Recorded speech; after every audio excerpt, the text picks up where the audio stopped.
राम राम। जय मां भारती। जय हिंदुस्तान। प्रभु रामचंद्र की जय। अयोध्या धाम की जय।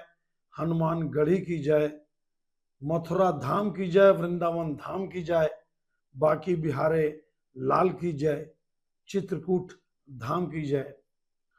आप मेरे इस सनातन धर्म के जयकारे से आप समझ गए होंगे, वादे के अनुरूप आज मैं अपने YouTube चैनल सच्चे साक्षात्कार के माध्यम से लोकसभा चुनाव में उत्तर प्रदेश में जो मोदी जी की एक प्रकार से हार मानिए आप, 33 सीट जीतना 80 में एक प्रकार की हार है, नैतिक हार मान लीजिए आप।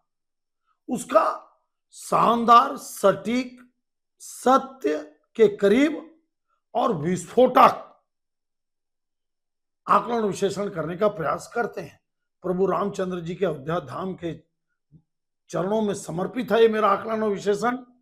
बाकी आप कमेंट्स करके आप बताइएगा कि क्या उत्तर प्रदेश में क्या परिस्थिति ऐसी बन गई कि भारतीय जनता पार्टी इतनी बुरी तरह उत्तर प्रदेश में हारी और शानदार काम करने के बाद, हजारों करोड़ का काम करने के बाद, फैजाबाद जिसमें अयोध्या जैसा नगर शामिल है विधानसभा, हालांकि अयोध्या में भारतीय जनता पार्टी जीती लेकिन मात्र 4000 वोट से, बाकी जो 5-6 विधानसभा उस सब में हार गई। बनारस में मोदी जी 1,52,000 वोट से मात्र जीते। देखिए आप, 1,52,000 वोट छत्तीसगढ़ के लिए बहुत है, 1,52,000 वोट तेलंगाना के लिए बहुत है, लेकिन प्राइम मिनिस्टर मोदी जी जो बनारस का कायाकल्प कर दिए, पूर्वांचल का विकास के मामले में कायाकल्प कर दिए, फिर वो 1,52,000 वोट से मात्र कैसे जीते। राजनाथ सिंह जी इतने लोकप्रिय नेता मात्र 25,000 के आसपास लखनऊ कैसे जीते और 33 सीटों पे आकर भारतीय जनता पार्टी कैसे रुक गई, इसका सटीक सत्य पर आधारित आकलन विश्लेषण करने का एक छोटा सा प्रयास करते हैं। आप अंत तक सुनिएगा, आपसे निवेदन है। और मेरे सच्चे साक्षात्कार चैनल को आप सब्सक्राइब नहीं किए तो कर लीजिए। मेरे को लगता है कि उत्तर प्रदेश पर जो भाजपा या मोदी सरकार की जो हार हुई है, या मोदी जी की जो हार हुई है, मेरे को लगता है कि आज जो विश्लेषण आकलन होने वाला है, इससे सटीक आकलन विश्लेषण पता नहीं कौन किया होगा, ये आप लोग तय करना। देखिए आप, पहले तो आपको मैं बता दूं कि 14, 15, 16 सीट ऐसे हैं जिसपे अगर भारतीय जनता पार्टी को 2-2.5 लाख वोट भी, 1.5-2 लाख वोट भी ज्यादा मिल जाता ना, तो भारतीय जनता पार्टी 16-17 सीट जीतती। आप ये मान के चलिए। हालांकि यही बात सपा के लिए भी अगर बोलूं मैं, अभी आप भाजपा के साथी मान लीजिए और सपा के साथ साथी मान लीजिए, दो ही मेन फैक्टर है, दो ही बड़े लड़ाई लड़े, तो 100 में अगर 75 सीट भाजपा जीत रही है तो मात्र 25 सीट सपा जीतती, जो कम सीटों पे फैसला हुआ। कहां कहां पे भारतीय जनता पार्टी बहुत कम वोट से हारी। देखिए आप, मुजफ्फरनगर में 24,000 वोट से, यहां पे लड़ाई संगीत सोमवार से संजीव बालियान। बोला जाता है कि छत्री समाज ने यहां पे संजीव बालियान को साथ नहीं दिया। एक बहुत बड़ा कारण है छत्री समाज का बेरुखी होना। हालांकि वोटों में कम परिवर्तन, पूरे जो 80% करीब वोट पड़ता था, 72, एक सोर्सेज बताते कि 72-73% छत्री वोट पड़ा, 75 से 78% ब्राह्मण वोट पड़ा। लेकिन कई लोकसभा में छत्री समाज ने ठीक से स्थान भाजपा को नहीं दिया, वो हार का कारण अब इसमें देख लीजिए आप। 24,000 से बस मुजफ्फरनगर बीजेपी हारी। मैं जल्दी बता दूं, बदायूं सीट जो अखिलेश यादव के परिवार के जीते, 35,000 से वो बीजेपी हारी। मात्र आंवला सीट 16,000 से बीजेपी हारी। धौरहरा सीट 4500 वोट से, ध्यान रखना। सुल्तानपुर 43,000 वोट से, हमीरपुर 2600 वोट से, फतेहपुर 33,000 वोट से, फैजाबाद 54,000 वोट से, सलेमपुर 3500 वोट से और बलिया 43,000 वोट से, मछली शहर 36,000 वोट से, जो बनारस से लगी हुई, देखो चंदौली, मछली शहर और गाजीपुर, बनारस का तीनों सीट भारतीय जनता पार्टी हार गई। ध्यान देना आप इस बात को। आप चंदौली 21,000 वोट से मात्र एटा 28,000 वोट से और फर्रुखा 27 वोट से भाजपा हार गई। और 60 से तो 10-12 सीट और हैं। क्यों हारी भारतीय जनता पार्टी के दुर्दशा क्यों हुआ? अब आप देखिए, आप एक उदाहरण आपको मैं देता हूं। मुरादाबाद से जो भूपेंद्र चौधरी जी का इलाका प्रदेश अध्यक्ष है, ध्यान देना, सर्वेश सिंह को टिकट दिला भूपेंद्र चौधरी, आईसीयू में एडमिट है जहां तक मेरे को पता है, बिस्तर में है। अब इसकी जांच कौन करेगा? आप ये बताइए। आप मुरादाबाद सीट से भूपेंद्र चौधरी जी ने सर्वेश सिंह को टिकट दिलाया जो हॉस्पिटल में ऑलरेडी एडमिट है, आईसीयू में एडमिट है। बताइए आप। फिर आप ये बताइए, लल्लू सिंह के खिलाफ भारतीय जनता पार्टी का एक एक कार्यकर्ता, संत, महात्मा, साधु सब खिलाफ थे। उसके बाद लल्लू सिंह जी को फैजाबाद से टिकट लगातार तीसरी बार कौन दिया? उसी तरह से कई ऐसे सीट हैं। देखिए, मैं आपको बता रहा हूं, ये आपका रविंद्र कुशवाहा जी, जो बताया आपको मैं, मात्र 3500 वोट से हारे। राजवीर सिंह राजू एटा तीसरी बार लड़े, जबकि इस बार उनका परफॉर्मेंस के बारे में एक एक कार्यकर्ता बोला इनको टिकट मत दो। आपका कन्नौज सीट से जो पाठक जी लड़े, इतना उनके खिलाफ वर्मा समाज, जन समाज के लोग थे, दौरा ही नहीं किए, लोगों का काम ही नहीं किए। उसके बाद तो क्या इन लोगों को टिकट कौन दिया? मैं आता हूं इस विषय पे। जिला अध्यक्ष की मनमानी, प्रदेश अध्यक्ष की मनमानी, ये किसके इशारे पर हो रहा था? ध्यान रखना मेरी बात को आप। क्षत्रिय समाज को, चाहे वो राजा भैया हो या और भी जो क्षत्रिय समाज के नेता हो, देखिए 7% भले वोट है, 7-8%, लेकिन ताकतवर समाज है। इनको हवा कौन दिया? इनको लेकर कौन नहीं चला? जबकि योगी जी की इनके सबसे अच्छे संबंध है। ज्यादातर भारतीय जनता पार्टी के जो प्रत्याशी हारे, आप याद रखिए, उनके खिलाफ पहले से तय था कि हारने वाले हैं, फिर उनको टिकट कौन दिया?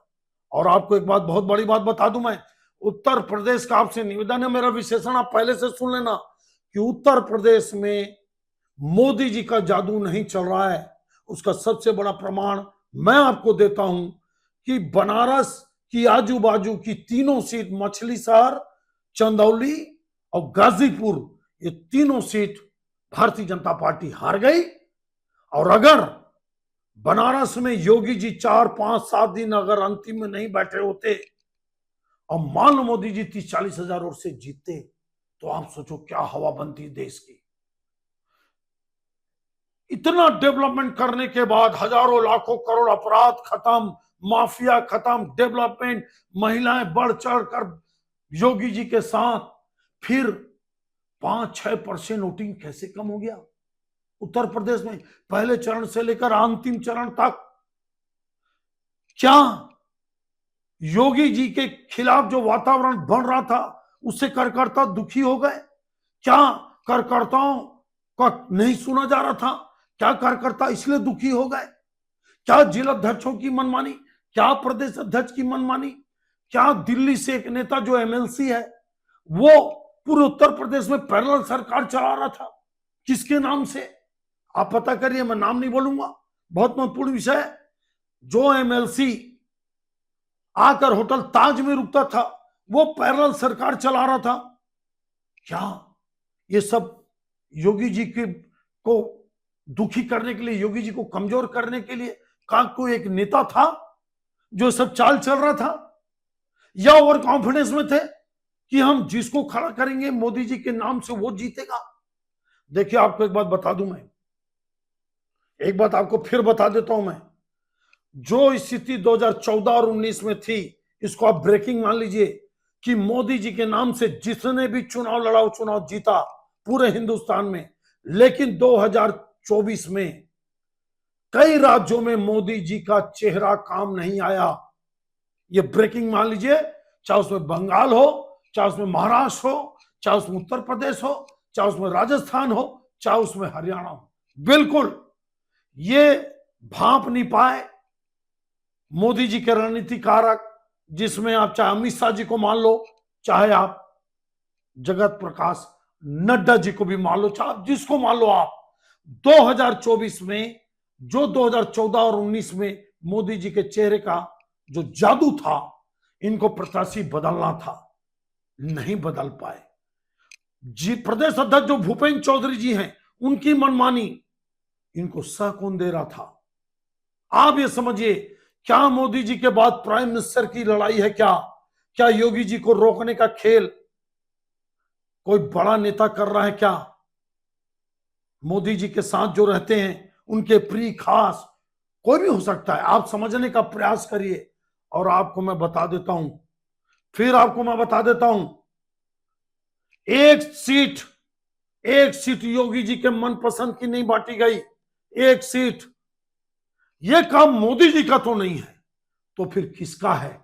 आप बहुत समझदार हैं मेरे दर्शक, याद रखिए आप, मैं फिर आपको बोल रहा हूं, अगर योगी जी के नाम पर और योगी जी के टिकट वितरण पर और योगी जी के बताए हुए लोगों को अगर टिकट दी जाती उत्तर प्रदेश में, तो मेरा आकलन सत्य होता। इसको मैं भापने में फेल हो गया कि योगी जी को दरकिनार किया गया पूरे 1-2 महीने में। मैं आपको दावे के साथ बोलता हूं कि शायद 1-2 सीट ही होगी, कानपुर 1-8 सीट, लेकिन वो भी आपको मैं बता दूं, योगी जी को दरकिनार कर मनमाना टिकट बांटा गया और पूरे प्रदेश में बात फैल गई कि योगी जी को अपमानित किया जा रहा है या योगी जी को दुखी किया जा रहा है। आपको मैं बता दूं, हिंदुस्तान में आप एक कार्यकर्ता भाजपा से पूछ लीजिए, आम आदमी से पूछ लीजिए, अगर मोदी जी जिस प्रकार से गुजरात के सीएम रहते हुए लोकप्रिय थे और उनको राजनाथ सिंह, सुषमा स्वराज, नितिन गडकरी सबको हटाकर मोदी जी को अपने स्तर का कैंडिडेट बनाया गया, वैसे अगर जनता और कार्यकर्ता की राय पूछी जाए तो योगी जी नंबर 1 है। ये बोलने में मेरे को कोई दो राय नहीं है। और आपको एक बार बता देता हूं मैं, अगर यही स्थिति बनी रही तो मान के चलना, ये अखिलेश यादव की जीत नहीं है, कांग्रेस की तो कतई नहीं है। अगर अखिलेश यादव कांग्रेस के साथ नहीं होते तो न राहुल गांधी जीतते, न किशोरीलाल शर्मा जीतते, न तनु पुनिया जी जीतते, न सीतापुर से राठौर जी जीतते, कोई नहीं जीतता। ये जितने 6 सीट कांग्रेस की जीती है वो अखिलेश यादव की जीत है टेक्निकली रूप से। लेकिन आपको मैं बता दूं, योगी जी को कमजोर करना, योगी जी के कहने से टिकट ना बांटना, योगी जी जैसे समर्पित देशभक्त को किनारे करना, साजिश करना कि योगी जी को प्राइम मिनिस्टर बनने से कैसे रोका जाए, इसकी बिसात अभी से बिछाना और कार्यकर्ताओं का दुखी हो जाना, साधु संत महात्माओं का अपमानित होना। आप देख रहे हैं, महंत राजूदास जी के चरणों में प्रणाम करते हुए देख लो आप, एक डीएम इतने बड़े संत का, जो सनातन धर्म और भारतीय संस्कृति और देश के लिए सब कुछ न्यौछावर करते हैं, एक डीएम की इतनी हिम्मत हो जाएगी?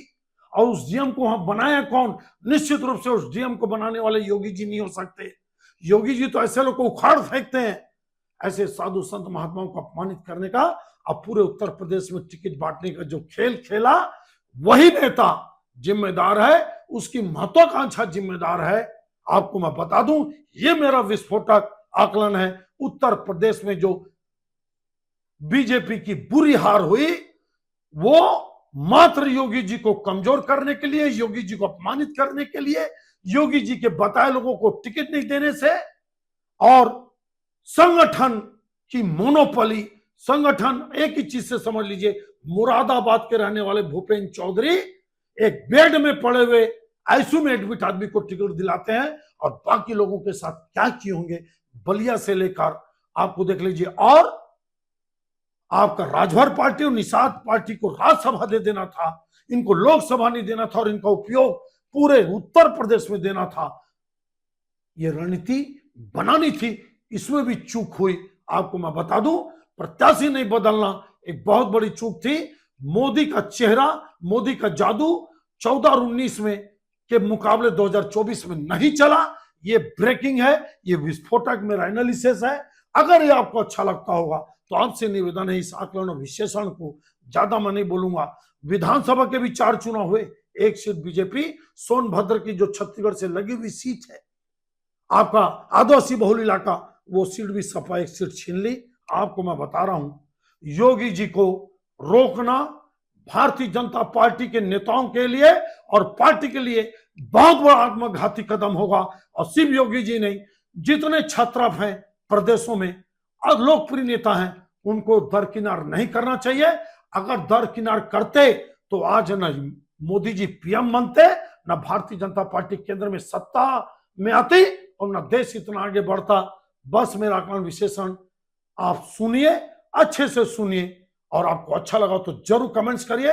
और उत्तर प्रदेश में जितने आपके साथी, लोकप्रिय रिश्तेदार, नातेदार हैं, उनको अगर अच्छा लगता हो तो ये भेजिए। जय श्री राम।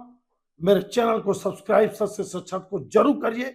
जय जय श्री राम, जय हनुमान, प्रभु रामचंद्र की जय, वाल्मीकि भगवान की जय, तुलसीदास जी की जय। जय हिंद।